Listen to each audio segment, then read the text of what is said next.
I sabem aquests objectius. Hi ha moltes eines de la xarxa que actualment ens podrien anar molt bé i que una vegada s'introdueixen tots els ordinadors que s'estan introduint es poden utilitzar per a comunicar. No parlarem de didàctica, parlaré de comunicació. I que a més tots aquests eines que podeu estar utilitzant i tinguin muda, molts dels serveis que ara comentarem i veurem una mica com van, es poden integrar. Si estic utilitzant l'intranet, es poden integrar dins. Però a la vegada es poden utilitzar totalment fora de la llista. La veritat que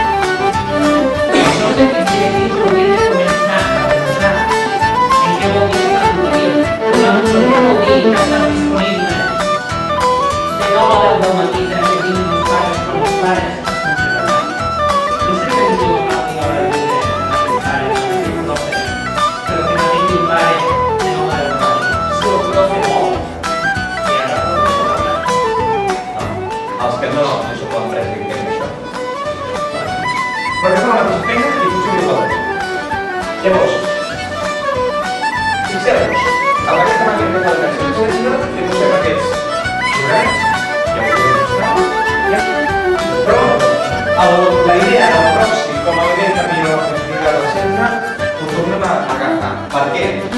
Per una raó senzilla. Quan es va passar en els centres de les activitats d'XDSI a l'ADSL, clar, abans amb l'XDSI de 64K del departament, doncs o teníem proxys al centre o era impossible navegar. Les aules de 20-25 ordinadors per un dia era impossible la activitat aquesta.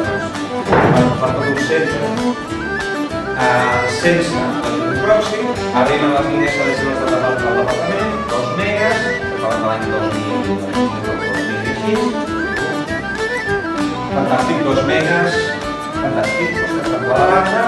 Arribem al 2009, cada vegada és més intensiu l'internet, més ordinadors, però els 2 megas que podem tenir igual, alguns de 38, altres de 34, altres de 39, és igual, és insuficient.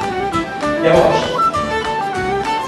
aquest és el motiu pel qual hem de veure el servei pròxim